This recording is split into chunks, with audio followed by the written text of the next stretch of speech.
Good morning dear students, welcome back in HW current affairs classes. आज हम लोग पढ़ने वाले हैं 18 मार्च 2025 का करंट अफेयर। मैंने सारे ही क्वेश्चन इंपॉर्टेंट एंड सेलेक्टिव लिए हैं। अगर आप हमारे सब्सक्राइबर हैं या फिर पहली बार वीडियो को देख रहे हैं तो वीडियो को एंड तक ज़रूर देखिएगा, क्योंकि लास्ट में मैंने आपसे कुछ क्वेश्चन पूछ रखे हैं जिनका आंसर आपको कमेंट बॉक्स में देना होता है। तो चलिए शुरू करते हैं अपनी आज की क्लास बिना किसी टाइम वेस्ट के। पहला क्वेश्चन आपके सामने है, 10वें रायसीना डायलॉग 2025 का मुख्य अतिथि किसे चुना गया? तो ये बने हैं क्रिस्टोफर लक्सन, जो कि न्यूजीलैंड के प्रधानमंत्री हैं।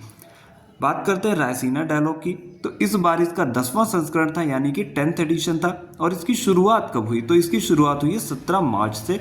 कहाँ शुरुआत हुई है, जगह का नाम क्या है? तो वो न्यू दिल्ली है। न्यू दिल्ली से इसकी शुरुआत हुई है। थीम जो कि मोस्ट इंपॉर्टेंट होती है, कोई भी सम्मेलन या कोई भी आयोजन होता है तो इस बार इसकी थीम है कालचक्र, लोग, शांति और ग्रह। आयोजनकर्ता की बात करें तो वो है ऑब्जर्वर रिसर्च फाउंडेशन।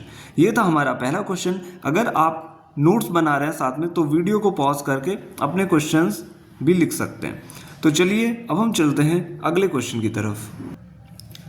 तो नेक्स्ट क्वेश्चन नंबर 2 आपके सामने है। हाल ही में चीन ने 5000 किलोमीटर क्षमता वाला LPAR रडार कहाँ तैनात किया गया है?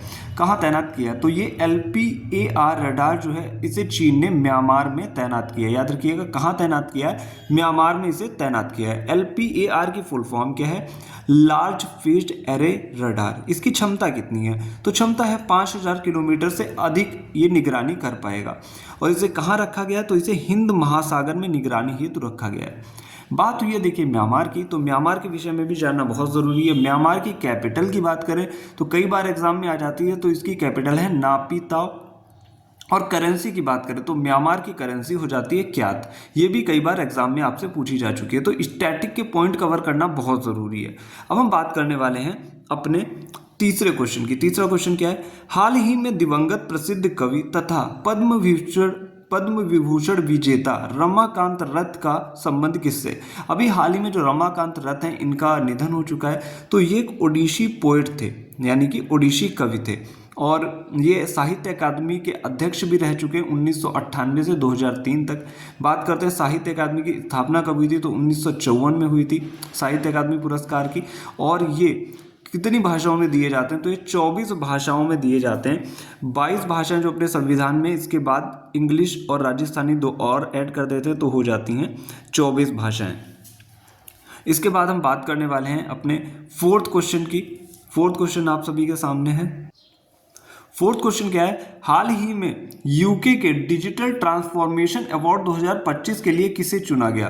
तो ये चुना गया है RBI को, रिजर्व बैंक ऑफ इंडिया को। ये मैं आपको कल भी पढ़ा चुका हूँ question. Reserve bank of India की स्थापना होती है 1934 के एक्ट से। कब होती है? 1 अप्रैल 1935 में। बात करते हैं मुख्यालय की, तो पहले इसका मुख्यालय था कोलकाता में और अभी 1937 में इसका मुख्यालय हो गया था मुंबई में। ये आप लोग ज़रूर याद रखिएगा ये वाली लाइन। बात करते हैं प्रथम भारतीय गवर्नर कौन थे RBI के? तो वो थे CD देशमुख। प्रथम विदेशी गवर्नर कौन थे? तो वो थे सर ऑसबॉर्न स्मिथ। और अभी वर्तमान में गवर्नर कौन है? तो वर्तमान में है संजय मल्होत्रा, जो कि 25वें नंबर के हैं। अब हम बात करने वाले हैं अगले क्वेश्चन की, यानी कि क्वेश्चन नंबर 5 की। तो क्वेश्चन नंबर 5 आपके सामने है। हाल ही में पुरुष वर्ग में सर्वश्रेष्ठ खिलाड़ी के लिए hockey India Balbir Singh senior पुरस्कार से किसे सम्मानित किया गया? तो पुरुषों में बात करें तो वो मिला है हरमनप्रीत सिंह को। फीमेल्स में बात करें तो फीमेल्स में मिला है सविता पूनिया को। ये आप लोग जरूर याद रखिएगा, किसी ना किसी एग्जाम में, किसी ना किसी शिफ्ट में आपको ये क्वेश्चन देखने को जरूर मिल जाएगा। अब हम बात करने वाले हैं अगले क्वेश्चन की, यानी कि क्वेश्चन नंबर 6 की। क्वेश्चन नंबर 6 क्या है? हाल ही में भारत की पहली निजी पुनर्बीमा कंपनी कौन सी बन गई है? पुनर्बीमा कंपनी देखिए किसे कहते हैं? जो कंपनियों का भी बीमा करती है। तो ये बनी है वैल्यूएटिक्स री इंश्योरेंस। और बात करते हैं कि इन सभी इंश्योरेंस कंपनियों को रेगुलेट कौन करता है? तो IRDAI रेगुलेट करता है, जिसकी फुल फॉर्म होती है insurance regulatory and development authority of India. इसकी स्थापना होती है 1999 में। RN मल्होत्रा समिति की सिफारिश पर इसकी स्थापना होती है।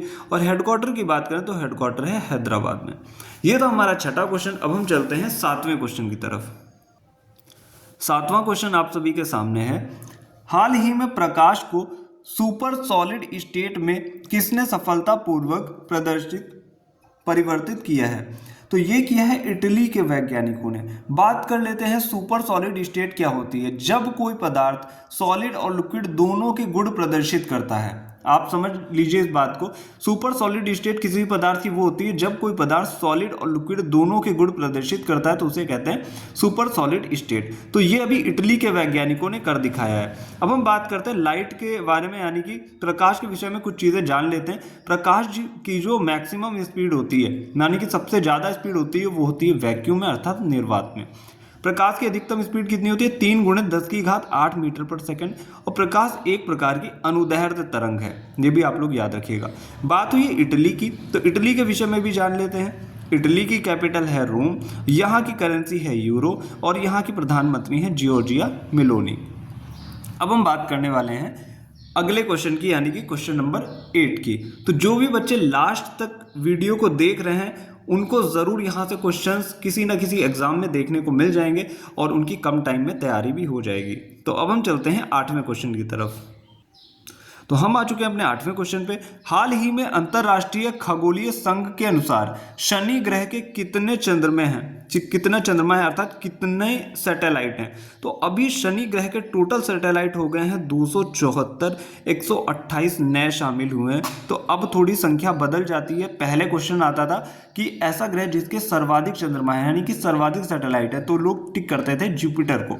तो अभी हो गए हैं सैटर्न के। तो मैंने सारे प्लैनेट्स लिख रखे हैं। मरकरी के 0 हैं, वीनस के 0 हैं, अर्थ का 1 है चंद्रमा, आपको पता होगा, मार्स के 2 हैं और जुपिटर के 95 हैं, सैटर्न के 274 हैं, यूरेनस के 28 हैं और नेपच्यून के 16 हैं। तो ये भी आप लोगों से कई बार चीज़ें पूछ ली जाती हैं। अगर आपसे ज़्यादा हार्ड क्वेश्चन पूछेगा तो वो ऐसे पूछेगा कि नेपच्यून के कितने उपग्रह हैं अभी वर्तमान में, या फिर क्वेश्चन ये पूछेगा सबसे कम उपग्रह किसके हैं, 0 किसके हैं, या सबसे ज़्यादा उपग्रह किसके हैं। तो अब हम चलते हैं नेक्स्ट पेज पे, क्वेश्चन नंबर 9 की ओर। हम लोग आ चुके हैं अगले पेज पे। क्वेश्चन नंबर 9 को डिस्कस कर लेते हैं। हाल ही में केंद्र सरकार ने किसके सहयोग से चंद्रयान 5 मिशन को मंजूरी दी है। तो अभी जो हमारी भारतीय स्पेस एजेंसी है उसने जैक्सा की मदद से, जैक्सा जापान की स्पेस एजेंसी, आप लोग याद रखिएगा, जैक्सा की मदद से चंद्रयान 5 लॉन्च करने की मंजूरी दे दी है। अब हम बात करते हैं कि चंद्रयान 1, 2, 3 कब लॉन्च हुए, किस किस रॉकेट से लॉन्च किए। अक्सर ये क्वेश्चन एग्जाम में आ जाते हैं। चंद्रयान 1 को लॉन्च किया गया था 2008 में PSLV C11 रॉकेट से। चंद्रयान 2 की बात कर लेते हैं तो 2019 में लॉन्च होता है GSLV MK3 रॉकेट से, MK3 M1 रॉकेट से। चंद्रयान 3 की बात कर लेते हैं तो ये 14 जुलाई 2023 को लॉन्च हुआ। इसका जो लैंडर था, ये अक्सर एग्जाम में क्वेश्चन पूछ लिए जाते हैं, फेवरेट क्वेश्चन में इनको आप इंटरव्यू दे दीजिए। लैंडर विक्रम है, रोवर प्रज्ञान है, रॉकेट का नाम क्या है, LVM 3 M4। Most important questions हैं, ये आप लोग जरूर याद रखिएगा। अक्सर बच्चे इन क्वेश्चंस को भूल जाते हैं, इसीलिए मैं एक जगह पे आपको रिवीजन भी करवा देता हूं। अब हम चलते हैं अपने अगले क्वेश्चन की, क्वेश्चन नंबर 10 की ओर। तो क्वेश्चन नंबर 10 आपके सामने है, फिट इंडिया कार्निवल का आयोजन कहाँ किया गया। तो ये किया गया है न्यू दिल्ली में। 16 से 18 मार्च तक इसका आयोजन होगा। ये इस बार इसका फर्स्ट एडिशन है और उद्घाटन किसने किया, तो मनसुख मंडाविया ने इसका उद्घाटन किया है। बात करते हैं 11वें क्वेश्चन की। हाल ही में त्रिनिदाद और टोबैगो के नए प्रधानमंत्री कौन बने हैं। तो ये बन गए हैं Stuart young. Most important question है क्योंकि जो भी अंतर्राष्ट्रीय राष्ट्रीय नियुक्तियां होती हैं वो भी एग्जाम में आपके पूछी जाती हैं। अब हम बात करने वाले हैं 12वें क्वेश्चन की। हाल ही में special Olympic world winter game 2025 का आयोजन कहाँ हुआ है। तो ये हुआ है इटली में। मोस्ट इंपॉर्टेंट क्वेश्चन है। संस्करण कौन सा था, 12वां संस्करण था। 8 से 15 मार्च तक इनका आयोजन हुआ।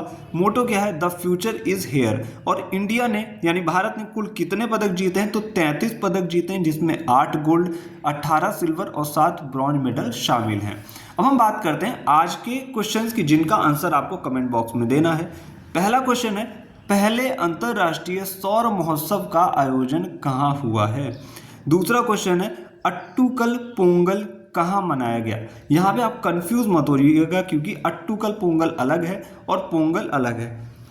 तो आप लोगों को इनके आंसर देने हैं कमेंट बॉक्स में। जितने ही बच्चे सही आंसर देते हैं तो मुझे इससे मोटिवेशन मिलता है, भले ही कुछ ही बच्चे सही आंसर देते हैं और क्लास को जो लास्ट तक देखते हैं तो इनको इस बात की मैं श्योरिटी देता हूं कि क्वेश्चंस इस क्लास से ज़रूर आएंगे, क्योंकि जो भी क्वेश्चन आपके छूट जाते हैं या फिर स्किप हो जाते हैं उन्हें मैं नेक्स्ट डे की क्लास में कवर कराता हूं। तो आज के लिए इतना ही, मिलते हैं next day next important current affairs की क्लास के साथ। Thank you.